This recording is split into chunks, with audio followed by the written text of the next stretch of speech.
fait to commémorer batoté to commémorer on a pensé na bango on a lobby à Lumbumba na lobby alors biso to comme les Congolais doivent écrire leur histoire ça c'est le Lumbumba nani Laurent Désiré Kabila lobby nini de ne pas trahir les Congo de ne jamais trahir les Congo de tout ça là-bas tout ça na makanisi wana nazo senga nazo prêcher par les Congolais les kamamuneni qui ça pesa Congo te to meka ko sala ni to équilibré na to démographie to ki lango komona bato muso wa mikumisa ka balobi que je suis envoyé de Dieu ngai na comme chef ka ko bato bazo lukati po teka mabene nga comme chef depuis 1980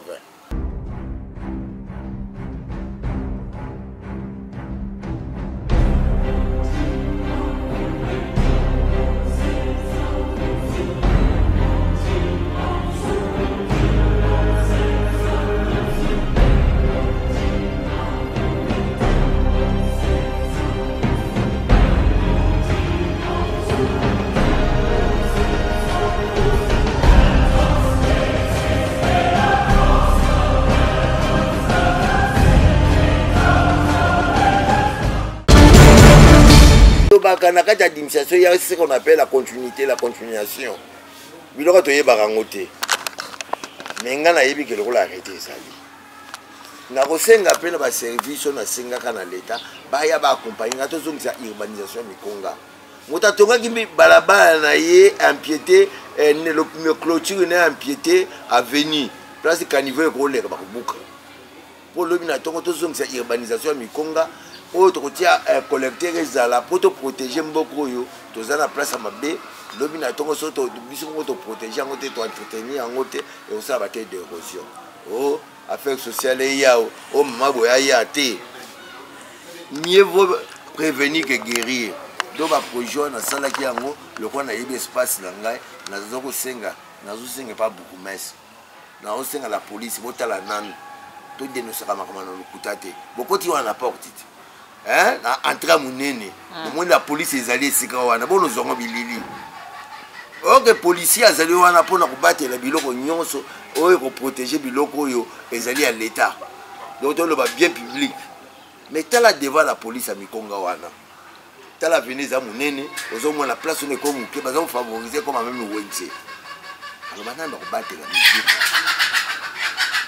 donc na ko senga la mikonzi oyo bazana de service wana urbanisme baya epana ngai na concours bourgmestre to mekananu to meka ko améliorer ba conditions to meka ko aménager biloko nyonso bato bazo bebisa to tiango na molongo to tiango ordre bon projet de zaki nango pona ni biso ngoto ko bongisa mboka te projet de ça na ngwana soto yokani malamu to ba collecteur munene ko sala boui le kwa na zoli ngaba sala yo ko kitatina sa mai e ko protéger ba ninga nyonso so kuna ba roger zo salama awa ba salité ta do balaba le ko ba sachet na ba sachet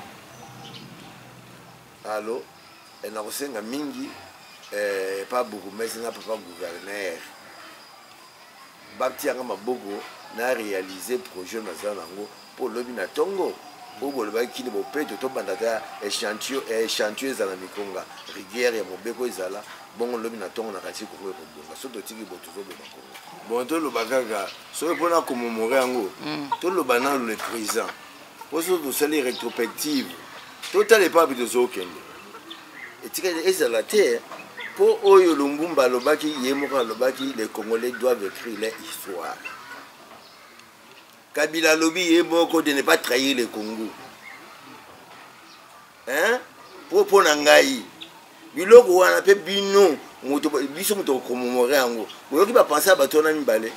Abi Congolais comme wana Lumbumba. Congolais comme histoire na yi.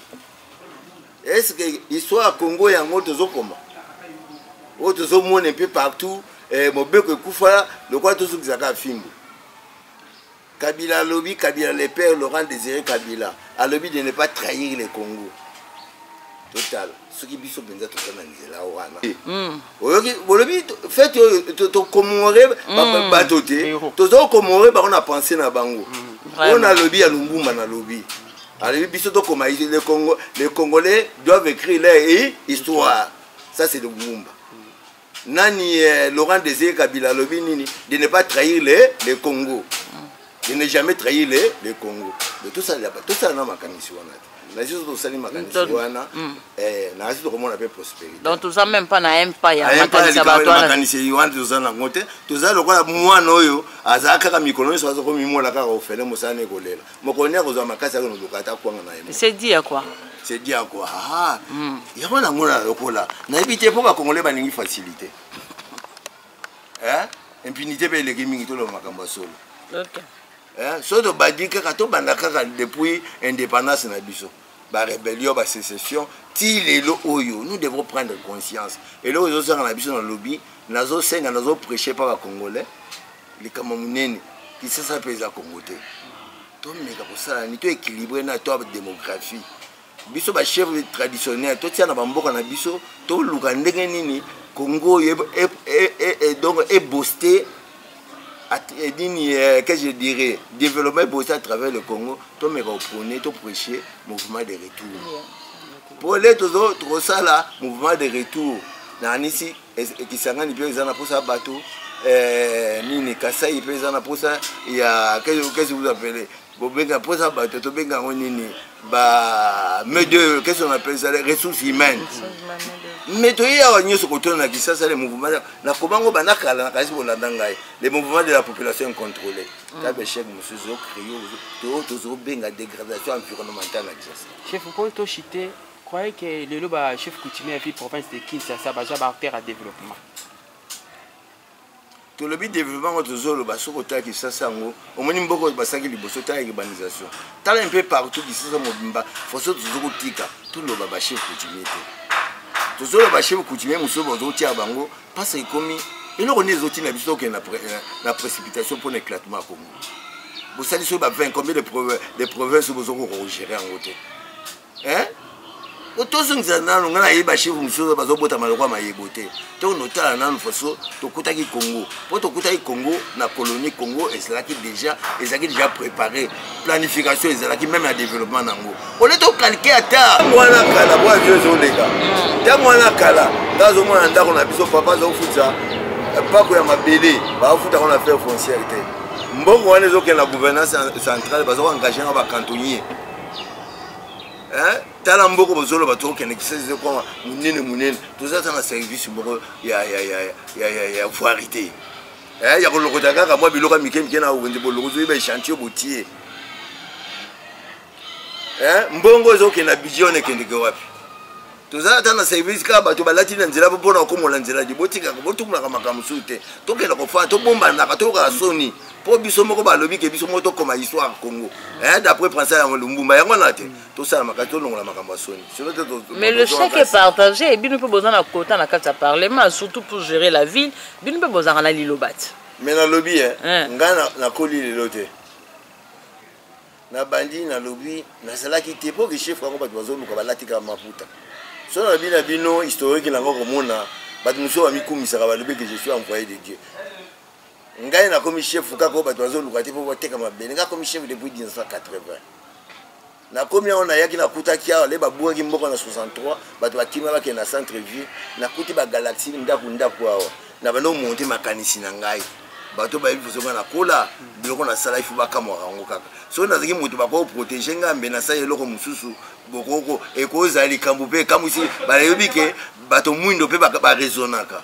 Dit, na pesa un exemple, Chine na biso, dit ça ni l'indépendance. Biso tout ça na nyonso. Biso moto benga ngo paradis. Paradis na biso, to comme victime à paradis na biso. Biso moko vraiment tout ça victime à paradis na biso. Pona nini? Balo baka koko na ngai bisa li solo mo so mayele tikali eza mabe. Malamu eloko etikala ko nzo. Dossier suffit. Merci. En tout cas, tout comme la Soudan a souka souhait 2022 pour la groupement la yo et puis mboka la yo. Bina lo ba pona Congo mobimba. Na sengi liboso to créer nano éveil de conscience. OK. To luka sur conscience na biso est dirigé ba comportement na biso. Na kasi ba nzamezame to sala te parce que tozana arbitre mususu te na mabe na malamu conscience na biso ezala ka procurer na biso.